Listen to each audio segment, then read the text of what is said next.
Assalamualaikum warahmatullahi wabarakatuh. Kami dari kelompok 8 yang akan menjelaskan mengenai rencana pengembangan sumber daya manusia yang beranggota Muhammad Habibie Rohman, Lobby Usofi, dan juga Farida Karimatunisa.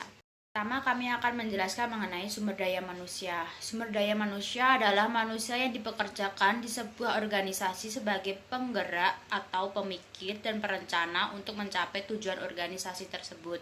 Jadi, sumber daya manusia merupakan kunci yang menentukan perkembangan perusahaan yang merupakan menjadi salah satu faktor yang sangat penting bahkan tidak dapat dilepaskan dari sebuah organisasi. Dan yang ke B, kami akan menjelaskan mengenai rencana pengembangan SDM. Jadi, pengembangan SDM merupakan suatu upaya yang dapat dilakukan oleh perusahaan untuk membentuk karyawan yang berkualitas dan memiliki kemampuan kerja serta loyalitas kerja kepada perusahaan tersebut. Jadi, rencana pengembangan SDM pada dasarnya tidak hanya dapat dilakukan melalui pendidikan dan pengembangan keterampilan saja, namun ada beberapa yang dilakukan oleh perusahaan untuk membuat program pengembangan SDM tersebut. Kami akan menjelaskan mengenai tujuan pengembangan SDM.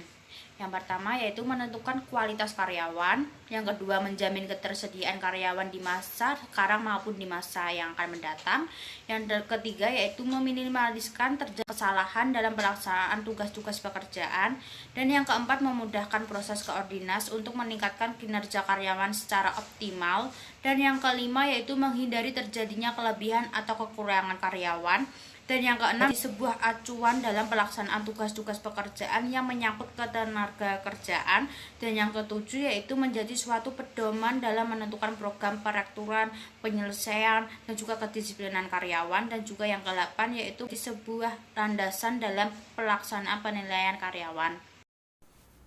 Metode-metode dalam pengembangan sumber daya manusia. Metode pengembangan sumber daya manusia yang tepat dapat membantu perusahaan untuk memiliki karyawan-karyawan yang dapat diandalkan. Pengembangan sumber daya manusia merupakan hal yang harus dilakukan agar sumber daya manusia yang dimiliki oleh suatu organisasi atau perusahaan dapat terus berkembang seiring dengan perkembangan zaman. Beberapa metode pengembangan sumber daya manusia yang sering dilakukan oleh perusahaan antara lain yang pertama adalah pelatihan.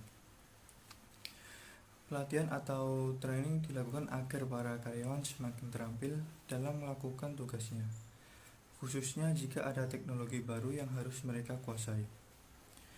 Pelatihan juga bisa diberikan agar para karyawan memiliki wawasan atau kemampuan yang baru yang dapat menunjang tugasnya di kantor. Yang kedua adalah magang. Magang biasanya diberikan kepada para karyawan baru dikarenakan karyawan baru biasanya belum memiliki keterampilan yang benar-benar bagus yang dibutuhkan oleh perusahaan. Dan untuk melatih para karyawan baru ini, karyawan berpengalaman tersebut diterjunkan dengan tujuan adalah untuk membagikan keterampilan dan wawasannya kepada mereka. Yang ketiga adalah pendidikan. Metode pengembangan sumber daya manusia ini adalah memberikan pendidikan formal kepada para karyawan atau memberikan kesempatan kepada para karyawan untuk melanjutkan pendidikannya, atau memberikan kesempatan pada karyawan untuk melanjutkan pendidikannya agar karyawan tersebut dapat memiliki wawasan yang lebih luas sehingga dapat lebih kompeten dalam mengerjakan tugasnya. Yang keempat adalah rotasi kerja. Tujuan dari metode rotasi kerja adalah memberikan kesempatan kepada karyawan untuk merasakan variasi pekerjaan. Biasanya karyawan dari suatu divisi dipindahkan ke divisi lain, dan sebelum dipindahkan para karyawan mendapatkan bimbingan dan instruksi kerja terlebih dahulu. Metode pengembangan sumber daya manusia dengan sistem rotasi ini juga bermanfaat jika ada karyawan yang harus cuti, izin mendadak, pengunduran diri, atau bahkan ketika terjadi perampingan. Dan sistem rotasi kerja juga dapat bermanfaat bagi karyawan untuk menemukan passion kerja yang mungkin lebih sesuai dengan dirinya. Yang kelima adalah studi banding. Studi banding adalah metode pengembangan sumber daya manusia dengan cara mengevaluasi atau membandingkan sistem kerja. Evaluasi atau perbandingan ini dilakukan untuk melihat efektivitas dan efisiensi dari suatu sistem kerja terhadap produktivitas yang diperoleh. Yang keenam adalah uji kompetensi. Metode pengembangan sumber daya manusia dengan sistem uji kompetensi ini sering juga disebut dengan uji kemampuan. Uji kompetensi dapat dilakukan secara menyeluruh di suatu perusahaan atau hanya di divisi tertentu. Yang ketujuh adalah coaching. Coaching adalah disebut sebagai bimbingan.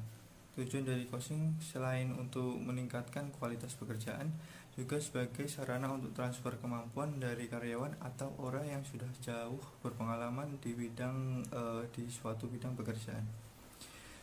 Dan yang terakhir adalah outbound. Tujuannya adalah untuk menjaga dan mempererat kekompakan di antara para karyawan, mulai dari level yang paling atas sampai dengan level yang paling bawah. Selanjutnya saya akan menjelaskan tentang manfaat pengembangan SDM.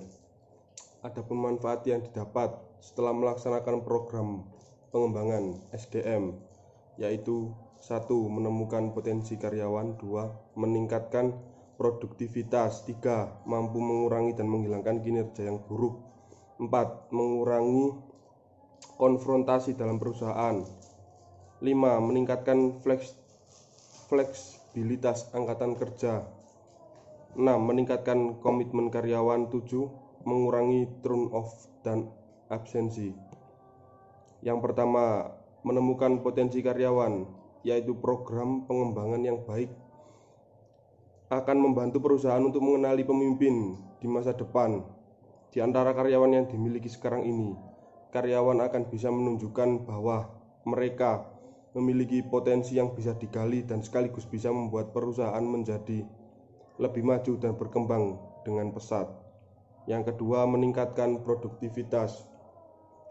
Lewat pelatihan karyawan dibantu untuk meningkatkan pemahaman dan kepercayaan diri dalam bekerja. Mereka akan belajar skill-skill baru yang relevan untuk mendukung pekerjaan seperti skill berkomunikasi, skill memecahkan persoalan, skill memimpin tim, dan skill berpresentasi. Peningkatan skill inilah yang nantinya akan membawa pada peningkatan produktivitas karyawan. Orang yang sama sekarang bisa bekerja jauh lebih baik, efektif, sekaligus efisien. Dengan demikian perusahaan juga akan lebih dapat berkembang dengan pesat. Yang ketiga, mampu mengurangi dan menghilangkan kinerja yang buruk. Kegiatan pengembangan akan mampu meningkatkan kinerja karyawan. Jika karyawan saat ini dirasa kurang dapat bekerja secara efektif, dengan adanya pelatihan itu akan menambah kualitas karyawan dalam menyelesaikan tugas-tugasnya tersebut.